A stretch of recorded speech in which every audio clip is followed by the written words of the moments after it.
Hepinize merhaba dostlar. Bugünkü videomuzda sizlerle beraber MemoFest'in 1.0.4 versiyonunu tanıtacağım dostlar. 0.3 versiyonu biraz hatalıydı. Özellikle Unity oyunlarında birçok kişi hata almış. Onu çeviriyor, bunu çeviriyor. Önceki versiyon çeviriyordu, artık çevirmiyor gibisinden. Orada ben bir motor seçimi hatası yapmışım.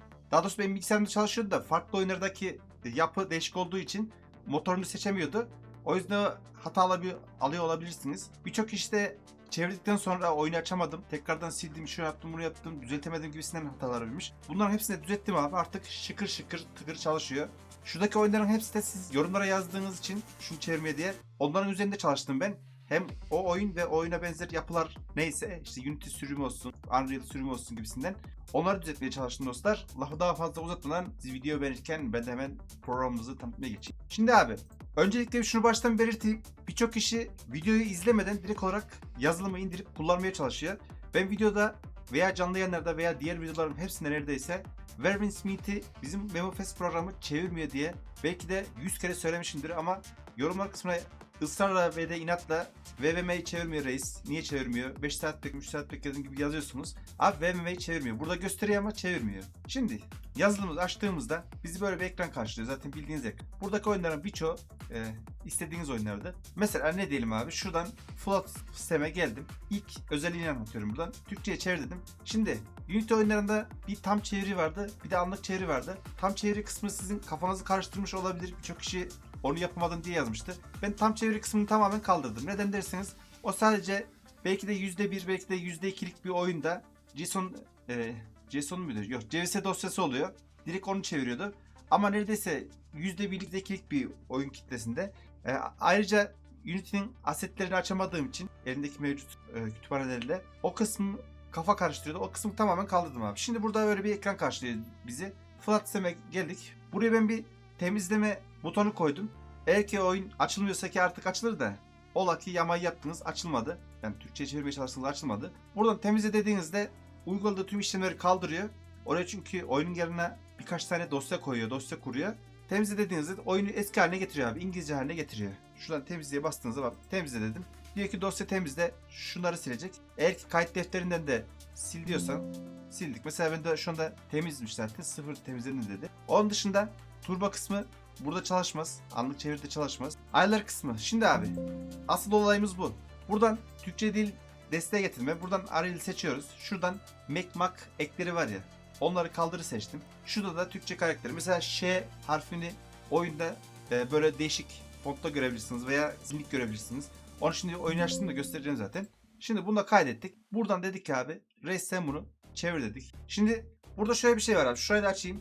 Burada oyunun mimarisini, nasıl bir backend'i var, Unity versiyonunu, UI sistemini, her şeyini yazıyor. Bak, Text Message Pro gibisinden. Bu farklı oyunlarda işte yılına göre, Unity'nin yılına göre 2018 mi biraz daha erken dönemi bize doğru mu? Oyunu tarıyor yazılım. Unity'nin sistemi neyse ona göre kütüphane ayarlıyor. Mesela şu kütüphanelere hiç dokunmayın. Bunlar doğru. Dediğim ki %1'lik %2'lik bir oranda çevirmeyebilir. Buradan şöyle basıp buradan seçebilirsiniz. Ama şu anki oyunun önerdiği kütüphaneler doğru abi. Bu farklı oyunlarda farklı kütüphaneleri önerebilir. Dediğim gibi oyunu tarıyor.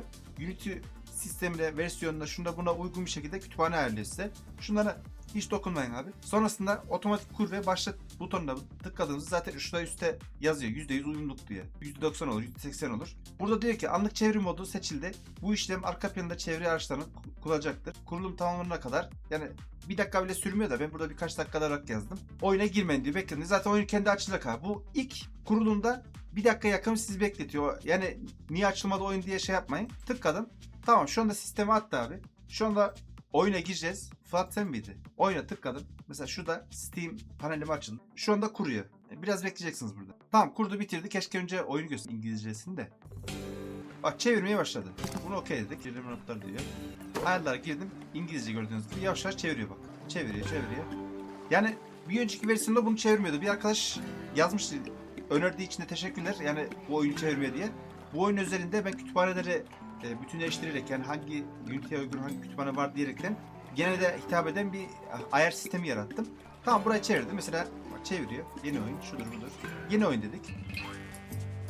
Burada random bir şekilde şu oyuna özel personel atayacağı için bir sonraki girişinizde farklı personeller atar. Onları da düzeltecek. Şimdi çeviriyor.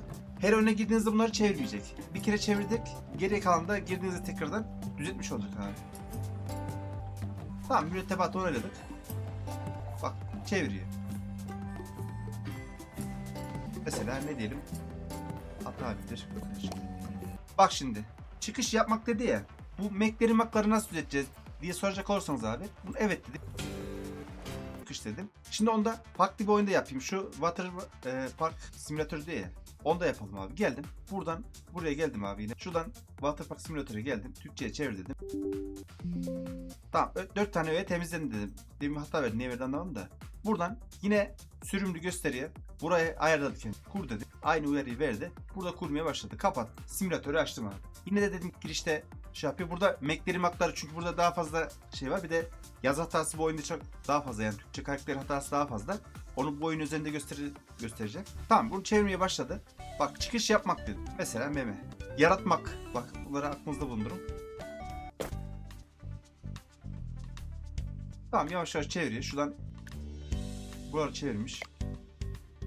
Mesela settings diyor ya. Oradaki i'ler. Mesela ziyaretçi. Ç biraz bozuk.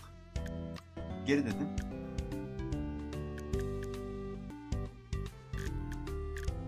Tamam, menüye girek. Ana menü. Mesela şu iptal etmek, yaratmak. Onu nasıl düzelteceğimizi göstereyim. Abi bir kere oyundan çıkacaksınız. Çıktık. Programa geldim. Buradan ayarlar kısmına girdim. Şuradan herhangi bir fontu seçtim. Buradan Mac'ı düzelt dedim. Buradan Türkçe karakterleri düzelt. Kaydet ve uygula dedim. Ayarlar uygulanacak dedi. Tamam.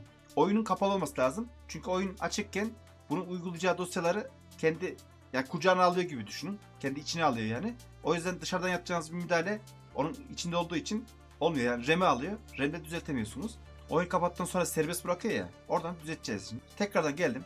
Burada direkt artık oyun açılıyor. Çünkü şey kurduğu için, sistemi kurduğu için. Bak çıkış yap.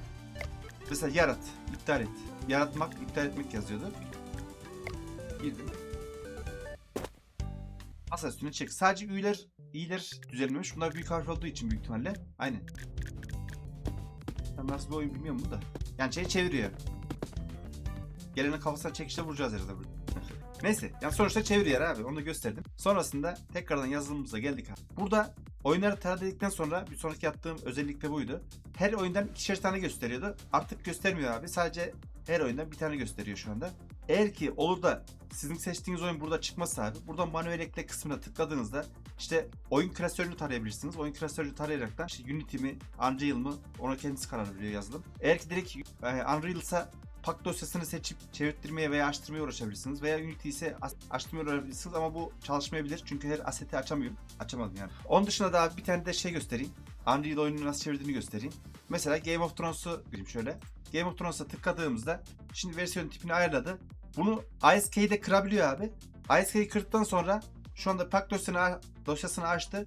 Burada size en olası şey gösteriyor. Yani Türkçe karakterlerin, yani Türkçe metinlerin olduğu dosyaları gösteriyor. Mesela neymiş? Şunları hepsini gösteriyor.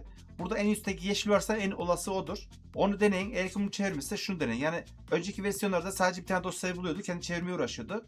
O da dil dosyası değilse boştan yere çevirmiş oluyordu. Vakit harcıyordu. Bunu tıkladım mesela, seçim onayla dedi. Şu anda turbo moda geçti. Turbo mod burada çalışıyor bu arada. Bu ne derseniz, şimdi bu 1'deyse eğer, turbo mod 1'deyse sadece bir işçi çalışıyor abi. Yani bir kişi bir tane satır gönderiyor. Kişi olarak düşünün. Google Translate çevirip geri bize yolluyor. Ama burayı 15 yaparsanız 15 kişi birden yükleniyor şeye. Google'a yükleniyor. 20 yaparsanız 20 kişi birden yükleniyor. Bunu 30 yaparsanız önce bunu yapıp sonra işlemi başlatmanız gerekiyor. Şu anda herhangi bir etkisi yok. 20'yi geçerseniz bak burada ekstrem olarak gözüküyor zaten. Google'u zorlamaya başlıyoruz. Google Translate'i zorlamaya başlıyoruz. O da ban riski olabilir. O yüzden şöyle 20, 18, 15 idealdir abi. Aşağı yukarı mesela 52.086 diyor ya. Şöyle bir 15-20 dakikada çevirir gibime geliyor. ISK olayı şu şekilde abi. Önce bir tane şeyim var benim. Word listim var. Word listin içine güncel oyunların, bulabildiğim tüm oyunların ISK'ini attım. Onların hepsini bir denetliyor. Oradaki key'lerle bizim deniyor. Yani açacağımız pack dosyasını deniyor.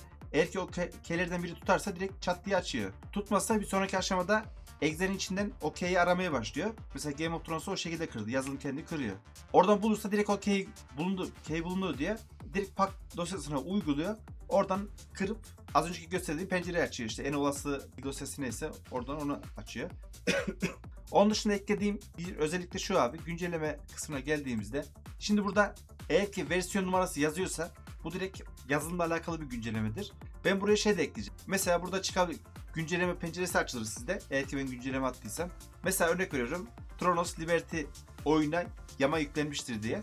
Burada yükle dediğinizde klasörden klasörde New Yama diye bir bölüm var. Şunu silmeyin. Bu versiyon kontrolü yapıyor. Buraya yamayı çıkartıyor abi. Sonrasında işte güncelleme kısmında ben yamanın nasıl yükleneceğine dair bilgiler vermişimdir. O koordinatlara, şeylere uyaraktan, yönergelere uyaraktan yamayı indirebilirsiniz abi. Eğer ki MemoFest'in çeviremediği veya sizin çok istediğiniz yama varsa, eğer ki ben de bulursam eklerim. Siz oradan indirir kullanırsınız. Mesela Karol Izant diye bir yama vardı. Onu bir arkadaş bulamamıştı. Onu ben buldum. Bunu yükleyebilirim. Mesela Verwin Smith'e yeni bir yama var olduysa onu yüklerim. Veya farklı bir oyuna etmez. Onları yüklerim dostlar. Bu kısım bu şekildeydi.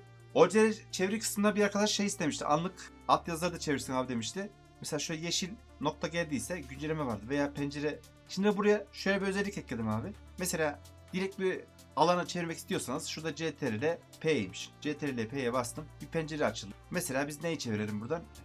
Şunu çevirelim. Şurayı çevirelim. Burayı boyutlandırıyoruz şöyle. Tamam çevir dedim.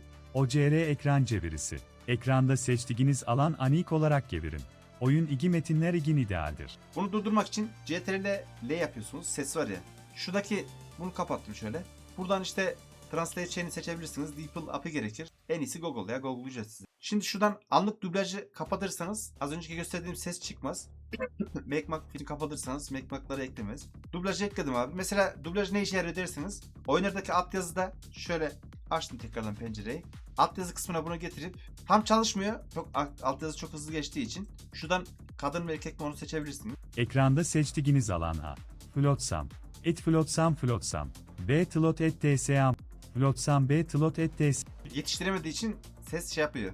Flotsam B. Tlot et tsam Fotsam. Kings Road'da Alora oyunlan. THR'de et Amecet Tranes'in oyunu. 415-10-11.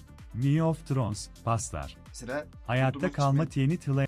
L'ye bastım durdurdu. CTRL L'ye bastım durdurdu. Ya orijinal kısmında bu şekilde çalışıyor dostlar.